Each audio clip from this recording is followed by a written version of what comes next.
하나님께서 우리에게 주시는 말씀은 창세기 45장 1절에서 8절의 말씀입니다. 창세기 45장 1절에서 8절입니다. 제가 가진 성경으로 구약 71쪽입니다. 제가 한 절, 여러분이 한 절, 우리 함께 교독 불을 켜주시면 좋겠습니다. 제가 한 절, 여러분이 한 절 함께 교독하도록 하겠습니다. 요셉이 시종하는 자들 앞에서 그 정을 억제하지 못하여 소리 질러 모든 사람을 자기에게서 물러가라 하고 그 형제들에게 자기를 알리니 그때에 그와 함께한 다른 사람이 없었더라. 요셉이 큰 소리로 우니 애굽 사람에게 들리며 바로의 궁중에 들리더라. 요셉이 그 형들에게 이르되 나는 요셉이라. 내 아버지께서 아직 살아 계시나이까? 형들이 그 앞에서 놀라서 대답하지 못하더라. 요셉이 형들에게 이르되 내게로 가까이 오소서. 그들이 가까이 가니 이르되 나는 당신들의 아우 요셉이니 당신들이 애굽에 판 자라. 당신들이 나를 이곳에 팔았다고 해서 근심하지 마소서. 한탄하지 마소서. 하나님이 생명을 구원하시려고 나를 당신들보다 먼저 보내셨나이다. 이 땅에 2년 동안 흉년이 들었으나 아직 5년은 밭갈이도 못하고 추수도 못할지라. 하나님이 큰 구원으로 당신들의 생명을 보존하고 당신들의 후손을 세상에 두시려고 나를 당신들보다 먼저 보내셨나니 그런즉 나를 이르러 보낸 이는 당신들이 아니요 하나님이시라. 하나님이 나를 바로에게 아버지로 삼으시고 그 온 집의 주로 삼으시며 애굽 온 땅의 통치자로 삼으셨나이다. 아멘. 일단 담임 목사님께서는 오늘 몸살 기운으로 인해서 이 자리에 함께하지 못하셨습니다. 열심히 목회하고 또 연말을 마무리하고 새로운 한 해를 준비하는 가운데 더욱더 건강하게 주의 몸된 교회를 잘 세워갈 수 있도록 여러분 오늘 이 자리에서 그리고 여러분 삶의 자리에서 담임 목사님 위해서 함께 기도해 주시기를 부탁드립니다. 은혜의 자리입니다. 아닙니까? 우리가 마음을 여는 만큼 하나님께서 부어주실 것입니다. 이것 갖고 되겠습니까? 우리가 바라고 구하는 만큼 하나님께서 오늘 이 시간 우리에게 은혜 주실 것입니다. 아멘. 오늘 본문의 이야기가 누구의 이야기입니까? 요셉의 이야기입니다. 그런데 제 이름이 무엇입니까? 요셉입니다. 저는 평생에 제 이름에 대해서 한 번도 후회를 한 적이 없습니다. 한 번도 아버지를 원망한 적도 없었고 왜 이렇게 이름을 지었나 생각했던 적도 단 한순간도 없었는데 어릴 때마다 이게 성경을 읽으면 항상 마음 한켠에 이 이름이 요셉이라는 것에서 좀 걸리는 부분이 있었습니다. 뭐였을까요? 왜 성경을 읽을 때 뭔가 불만은 없었는데 이 마음 한구석에 걸리는 부분이 있었습니다. 뭐였을까요? 요셉의 젊은 시절에 대한 이야기를 성경을 읽다 보면은 마음이 복잡해집니다. 나는 감옥에 가는 것인가? 어떠한 시련을 만나야 될 것인가? 그만큼 요셉의 삶을 우리가 성경을 통해서 읽다 보면은 이러한 수식어로 설명할 수 있을 것 같습니다. 파란만장, 혹독함, 가혹, 광야, 그리고 수많은 고통을 수식하는 단어들로 이 요셉의 삶을 우리는 기억하고 있고 표현할 수 있을 것입니다. 성경에 보면 많은 인물들이 힘들고 고된 삶을 살아옵니다. 그 속에서 믿음의 선택을 하고 하나님의 인도하심을 경험하는 것이지요. 그런데 요셉의 삶을 우리가 가만히 보고 있으면 그의 삶은 그 중에서도 아마 손꼽을 만큼 안 좋은 일들이 계속 이어졌던 아주 불쌍한 삶이었습니다. 저는 어릴 적 창세기에 나오는 요셉을 읽으면 47, 48, 49, 50쯤 가면은 기분이 좋아집니다. 근데 그 앞쪽을 읽으면 항상 마음이 조금 찝찝함이 있었던 것이죠. 왜 그랬겠습니까? 왜 제가 찝찝했을까요? 아마도 누구든지 내 삶이 혹독했으면 좋겠다 기도하시는 분은 아무도 없을 것입니다. 이 시간 우리 간절히 내 삶이 가혹해지기를 기도합시다 하면은 누가 기도하시겠습니까? 내 삶의 문제들이 반복해서 일어나기를 우리 하나님께 간구합시다 하면 기도하시겠습니까? 아무도 기도 안 하겠다는 거죠. 누구든 혹독하고 가혹한 삶을 기대하고 꿈꾸는 사람은 아무도 없습니다.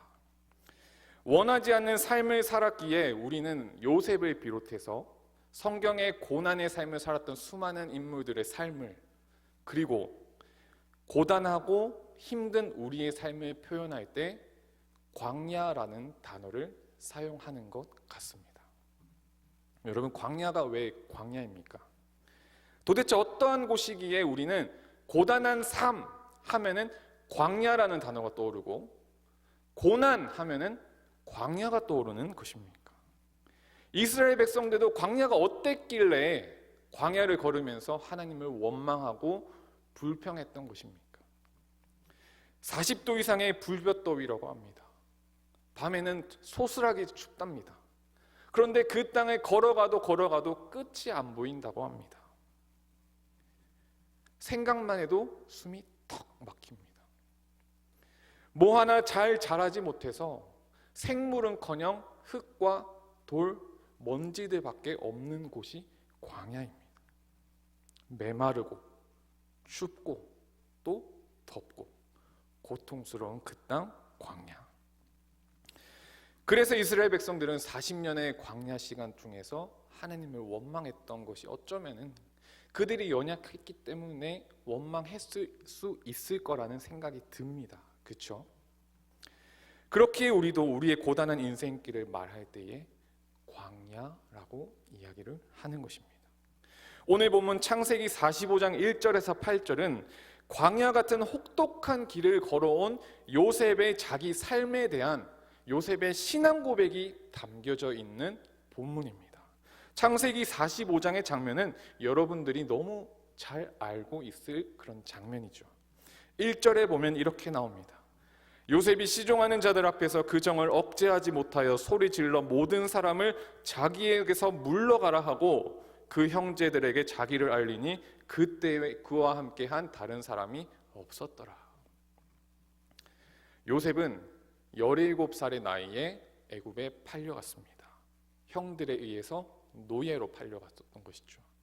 그리고 그의 나이 30살에 바로 왕의 꿈을 해석하여서 애굽의 총리가 됩니다.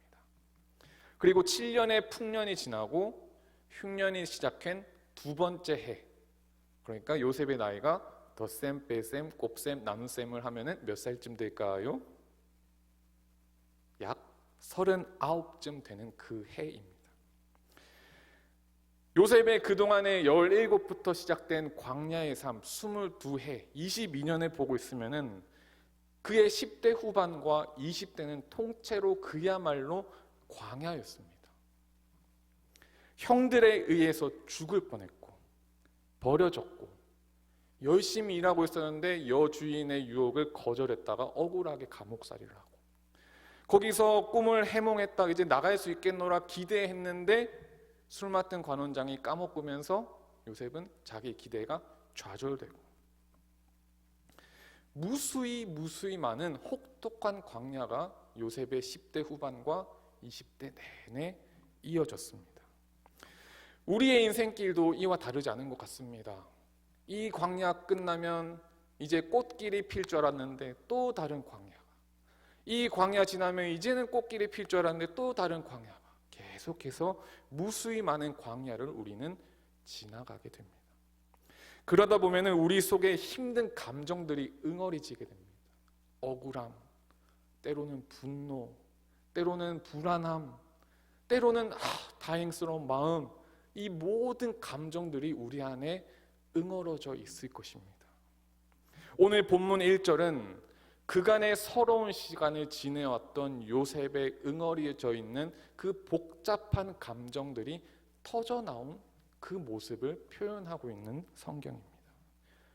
정을 억제하지 못하여 소리질러 물러가라 하고 그의 눈물 속에 그간의 아픔과 상처와 서러움과 그리움과 외로움과 또 형제들 다시 만났다는 기쁨과 감격과 감회 등 모든 복잡한 마음들이 섞여서 터져나온 그의 정을 억제하지 못하는 그 모습입니다. 여러분, 요셉은 기계가 아니었습니다.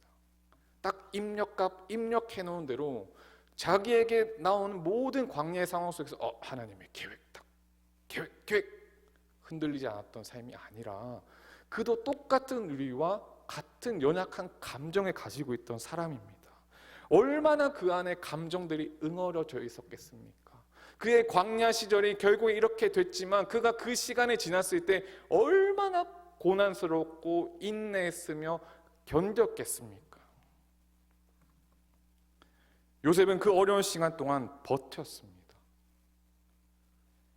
인내하고 견딜 때 광야의 시간은 반드시 끝날 것이다. 그는 믿고 인내하며 그 시간들을 버텼습니다. 사랑하는 성도 여러분, 신앙은 버티는 것입니다. 신앙은 견디는 것입니다. 신앙은 인내하는 것입니다. 단 나의 능력으로 견디는 게 아니고, 나의 능력으로 버티는 게 아니고, 나의 능력으로 견디는 게 아니고 나를 붙드시는 하나님 붙잡고 우리가 견디는 것이 신앙입니다. 하나님의 뜻에, 하나님의 때에 하나님의 뜻이 반드시 이루어질 것을 믿고 그것을 붙잡고 늘어지면서 내 삶의 상황 속에서 견디고 버티고 인내하는 것이 여러분 신앙생활인 줄 믿으시기를 바랍니다. 포기하지 않고 광야의 길을 걸어가는 것입니다. 우리가 포기하지 않고 견딜 수 있는 근거가 어디에 있습니까? 우리의 능력에 있습니까? 우리의 그릇에 있습니까? 우리의 상황에 있습니까? 전혀 아닙니다. 우리가 이 광야의 길을 포기하지 않고 걸어갈 수 있는 것은 오직 하나님께 있습니다. 이스라엘 백성들이 광야의 40년을 지나올 수 있었던 것은 그들이 잘나서, 그들이 충분히 훈련받아서, 그들이 충분히 연단되어서 아닙니다. 하나님이 낮에는 구름 기둥으로, 밤에는 불 기둥으로 때를 따라 먹이시며 바닷길을 갈라서 인도하시기까지 하시며 그들과 동행해 주셨기 때문에 그들은 광야의 40년의 시간을 지나올 수 있었던 것입니다. 요셉의 광야길도 마찬가지였습니다. 성경은 증언합니다. 창세기 39장 2절에서 3절에 보면 여호와께서 요셉과 함께 하심으로 그가 형통한 자가 되어, 3절에 그의 주인이 여호와께서 그와 함께 하심을 보며 또 여호와께서 그의 범사에 형통하게 하심을 보았더라. 요셉이 혼자 살아간 것이 아닙니다. 요셉이 혼자 자기 믿음으로 견뎌냈던 것이 아닙니다. 하나님이 형통하게 하셨고 하나님이 인도하셨고 하나님이 붙잡아 주셨고 심지어는 여호와께서 요셉을 보호하심을 누가 보았습니까? 요셉의 주인이 볼 정도로 하나님께서 요셉의 인생에 꽉 붙들고 계셨습니다. 하나님은 여러분 우리를 뒷짐지고 네 혼자 잘 살아, 잘 싸워봐라, 아유 얼마나 잘하는지 한번 보자, 내가 이쯤 하면 이제 네가 알아서 해야지 하고 뒷짐지고 우리를 내버려 두는 분이 아니십니다. 광야길을 걷고 있는 요셉이었으나 여호와 하나님께서 그와 함께 하셨고 그의 주인마저도 여호와께서 요셉과 함께 하심을 보았습니다. 우리의 찬양의 가사 있지 않습니까? 높은 산이 거친 들이 초막이나 궁궐이나 주 예수와 동행하니 다음 뭡니까? 그 어디나 하늘나라. 아멘. 우리의 문제보다 크신 하나님, 우리의 처한 광야보다 크신 하나님, 그 하나님이 우리에게 어떠한 약속을 주십니까? 시편 139편 9절에서 10절. 내가 새벽 날개를 치며 바다 끝에 가서 거주할지라도 거기서도 주의 손이 나를 인도하시며 주의 오른손이 나를 붙드시리이다. 여러분, 이 약속이 저라는 김요셉 여러분들과 똑같이 연약한 사람이 하는 약속이 아닙니다. 지금도 살아계셔서 이 자리에 우리와 함께 하시고 여러분의 삶을 꽉 붙잡고 계시는 하나님께서 여러분에게 주시는 약속임을 믿으시기를 바랍니다. 그런 하나님께서 나와 함께 하신다는 그 약속의 사실만큼 우리 인생의 어려움과 시험 앞에 여러분 더 큰 힘이 될 게 뭐가 있겠습니까? 하나님이 우리와 함께 하시는 것이, 하나님이 우리를 붙잡고 계시는 것이, 하나님이 우리를 절대 포기하지 않으시는 것이 우리의 인생의 광야 앞에서 우리에게 가장 큰 힘인 줄 여러분 믿으시기를 바랍니다. 내가 지금 광야인가? 이 광야가 언제쯤 끝나려나? 그것은 중요한 문제가 아닙니다. 하나님이 지금 나와 함께 하시는가? 이것이 더 중요한 문제입니다. 혼자 외로이 걷는 광야가 아닙니다. 혼자 외롭게 혼자 싸우며 걷는 거리, 그 광야가 아닙니다. 누군가 나와 함께 하시는데 그 누군가가 누굽니까? 누굽니까, 여러분? 누굽니까? 살아계신 하나님이십니다. 그 사실이 우리에게 큰 위로와 힘이 되는 줄 믿습니다. 요셉은 형들에게 만난 그 자리에서 형들에게 얼마든지 복수할 기회가 있었습니다. 딱 정색해가지고 오늘만 기다렸다 죽었다 그러면서 얼마든지 할 수 있는 그런 상황이었는데 그는 그러지 않았습니다. 그가 어떤 이야기를 합니까? 창세기 45장 오늘 본문 5절에서 8절, 아주 멋진 고백입니다. 우리 같이 한번 읽어보도록 하겠습니다. 시작. 당신들이 나를 이곳에 팔았다고 해서 근심하지 마소서, 한탄하지 마소서. 하나님이 생명을 구원하시려고 나를 당신들보다 먼저 보내셨나이다. 7절. 하나님이 큰 구원으로 당신들의 생명을 보존하고 당신들의 후손을 세상에 두시려고 나를 당신들보다 먼저 보내셨나니. 8절 마지막입니다. 나를 이리로 보내신 이는 당신들이 아니요 하나님이시라. 하나님이 아멘. 나를. 여기까지 읽겠습니다. 요셉의 고백입니다. 형들이 나에게 피해를 줬다 생각하고 얼마든지 복수할 수 있었지만 그는 그의 삶을 돌아보며 그 모든 응어리진 감정들 끝에 이렇게 고백하는 것입니다. 내 삶을 이끌어 오신 분은 하나님이시다. 내 삶의 광야길이었지만 이 모든 것들이 하나님의 섭리였고 하나님의 계획이었고 하나님이 나의 목자가 되셨다, 이 고백을 하고 있는 것입니다. 지나온 모든 삶의 역사를 내 인간적인 잣대를 두고 판단하고 해석하는 것이 아니라 살아계신 하나님의 말씀과 살아계신 하나님의 계획하심을 기준으로 두고 나의 삶을 해석하는 것입니다. 그간에 그에게 응어리진 감정들이 있었지만 그가 이러한 고백을 할 때 하나님의 평강이 그에게 임했을 것입니다. 우리가 광야길을 걷고 있음에도 불구하고 하나님을 붙잡고 하나님을 의지하며 인내하고 버텨낼 때에 하나님은 우리에게 이겨낼 힘을 주십니다. 이겨낼 힘 줄 테니까 네 알아서 해봐라가 아니고 우리의 싸움을 하나님이 싸워주십니다. 요셉이 하였던 것처럼 우리 또한 우리의 삶의 광야들을 하나님의 계획과 하나님의 뜻과 하나님의 관점으로 우리의 삶을 해석할 수 있도록 성령님께서 우리로 하여금 깨닫게 하실 줄 믿습니다. 우리의 입술로 주님의 뜻과 계획을 고백할 때에 하나님이 우리에게 능력과 지혜를 주십니다. 그러므로 우리가 할 일은 뭐겠습니까? 하나님 바짓가랑이 붙들고 늘어지는 것이죠. 하나님을 더욱더 간절하게 하나님을 의지할 때에 하나님이 우리에게 그 광야를 걸어갈 수 있는 능력을 주시고 함께 걸어가 주시고 결국 그 길 끝에서 하나님의 영광을 볼 수 있도록 우리와 함께 하신 줄 믿습니다. 성령님 깨닫게 하여 주시옵소서. 성령님 하나님의 관점으로 내 삶을 바라볼 수 있는 믿음을 허락해 주십시오. 이렇게 기도하는 은혜가 우리에게 있기를 간절히 축복합니다.